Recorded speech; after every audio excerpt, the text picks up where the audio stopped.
All right. So after GamerGate, or during the later years of GamerGate, I guess, you were an anti-alt-right YouTuber as well, and you ended up making videos trying to attack these people. The Trout one, I think, was a pretty popular Yeah, one. And so what made you want to do that, and what sort of things were you what did you see in the alt-right that you wanted to fight against, and like what made you think this was an important thing to do?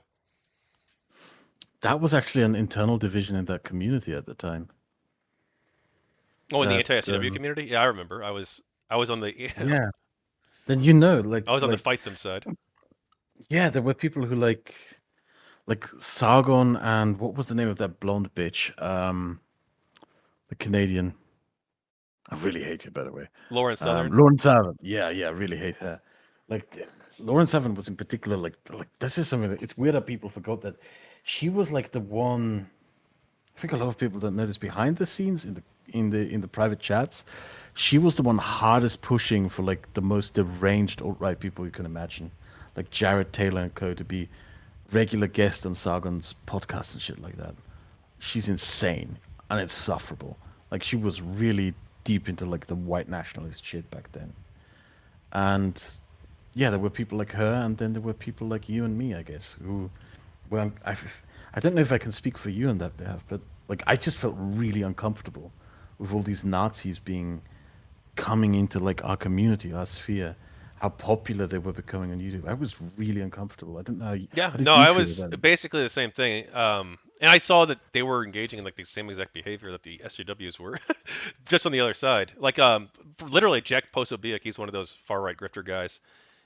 He got his whole start because of this video I made criticizing him, basically. But I criticized him for the thing that got him his start, which was he actually remember Rogue One, Star Wars Rogue One.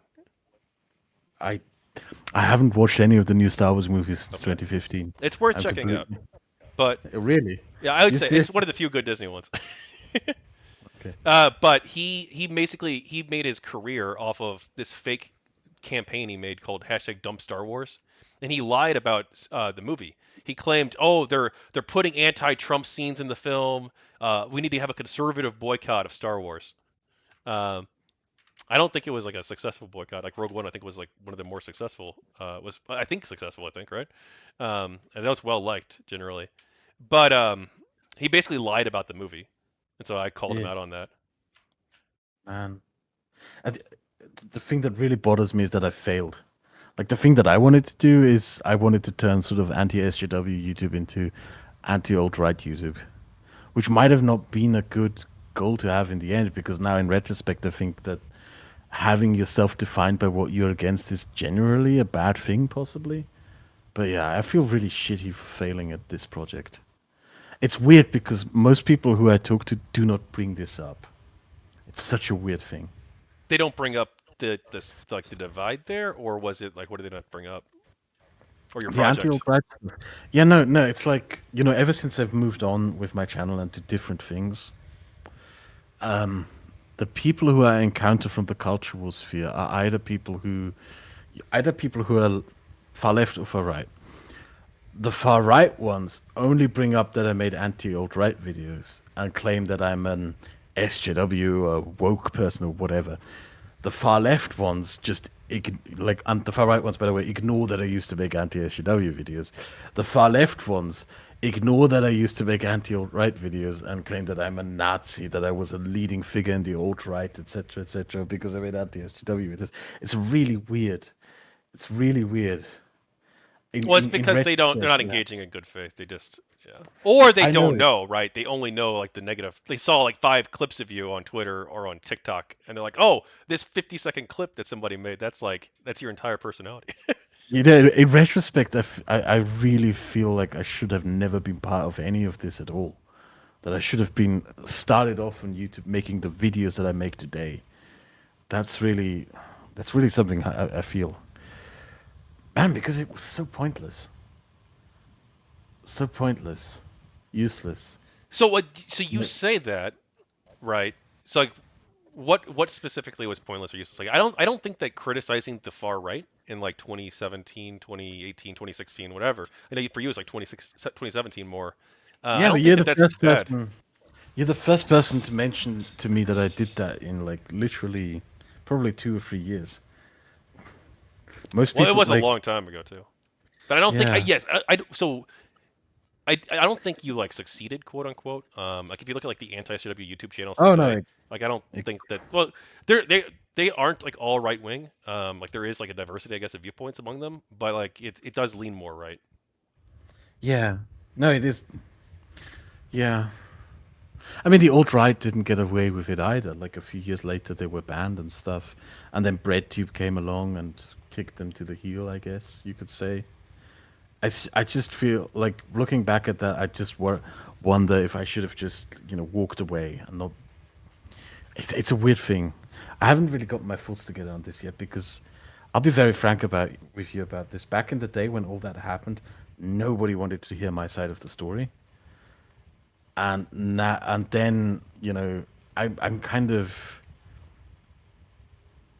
so I don't let people in anymore. I don't really talk to people about the things that how I think about the things that happened in the past because nobody cares about either what actually happened or how I feel about these things. So I just don't say anything and move on with stuff. I guess. Well, we've got Yeah. 53 viewers, so somebody cares, and that's just on YouTube. Somehow. Be sure to like the stream and subscribe. By the way, I do a lot of cool interviews like this. Uh, So you, how I do know. you feel about? You were in the group. You were in the anti-alt-right group. Well, I was How in the did you? Discord server, right? I was, Yeah. I mean, I was Yeah. there, but I wasn't like super active or anything. I made my own videos criticizing the alt right. Like I made like five or I felt six. back then it was really necessary. Yes, Like I really felt it was really, really fucking necessary to I do agree. this to kick all So, these alt-right people out. so there you were accused. Fuck, I don't remember who it Yeah. was. It was all ancient drama from 10 years ago. But you were accused of engaging in doxing against somebody in the group. I Oh remember. yeah. But was that true? What happened with all that? Nah, I didn't dox anyone. I didn't dox anyone. I didn't collect any doxes. What happened is that I found out that a alt-right YouTuber, who has since, funny enough, died, called Coach Red Pill, was a con man and had scammed someone out of money, and I wanted to expose that. Yeah, Yeah, well, he's a Russian. Well, he was. yeah. He was a Russian propagandist too, right? And then he got blown up. Or no, he died of illnesses. He took pictures of Ukrainian troop positions and sent them to the Russians. Which, yeah, Yeah, and then he got sick. sick in prison, It was, yeah. pneumonia. Well, so what do you think happened there? Do you think that he did legitimately get I do sick? not know. Yeah. I do not know. I So imagine that a Ukrainian prison is an awful place. so I'll say the PR answer, which I think is I guess true. Is what I believe. He is an American citizen. I think that the State Department should launch an investigation and find out what happened. I wouldn't be surprised if like he legit died of illness because he was living a very unhealthy life. But in retrospect, I really don't care much about it. One of the grossest things after the drama was, I was completely kicked out of everything. Um, so I had to rebuild everything from scratch. And I made a very deliberate decision back then in 2017 that I was just going to build something completely new that isn't involved with any of that stuff, any of the cultural stuff. And this is something that really infuriated me. It's actually something that goes on to this day. As soon as I had success, the very same people who canceled me slipped into my DMs, and we're like, "Oh, we're still friends. Oh, buddy, you make such great videos. Want to collab? Want to come on my stream?" It's been really gross, and I had to deal for like from 2019, which is when I started getting successful again, right up to 2022, with like all these right wing people trying to drag me into their anti-SJW shit again. And then a different curious thing happened, like started happening 2 years ago, which is that now all the left wing creators, not all of them, but some of them try to drag me into their shit. So I'm not being allowed to move on, basically. Well, Yeah, that's why do you agree to this interview? well, you're not one of them, I guess. At least, the fact that you were in the anti-alt-right group definitely makes me trust you more than a lot of other people. But it's like the reason why I look back at all of this with so much regret is when you were involved in this, you're not allowed to move on anymore. It's so like like you said, like as an anti-SJW YouTuber, I grew to 130,000 subscribers. I lost 90,000 of those when I got cancelled by the anti-SJW sphere for making the anti-alt-right videos. And I rebuilt my channel from that to almost 600,000 now. But still, all these years later, these people who, some of which used to be my friends, some of who I used to make videos against, they just don't let you go. Like being involved in this entire thing for me was just a mistake. I wish I had started on YouTube making the videos that I make today. But would you be the person you are today without these experiences? Yes, certainly some things have like shaped me. Like I don't do response to attack videos. I don't speak negatively about any other social media creator. Except Lauren Southern Uh, and Coach Red True. Pill. True. Fuck. He's not a Yeah. creator anymore, though. I guess so. I guess Well, that's. I guess I'd say I don't make videos where I do shit. I did shit on Lauren Southern in a video because you need to understand. I really hate her. I think she's a really awful person. But I try really hard to stay out of any and all drama. Really, really hard. That's one thing that I learned. I'm very insulated. I don't really talk to a lot of other YouTubers. I stick to myself, mostly. And I don't trust people. Like most social media creators, I'm just very distrustful of almost everyone. Is Yeah. that a good way to be?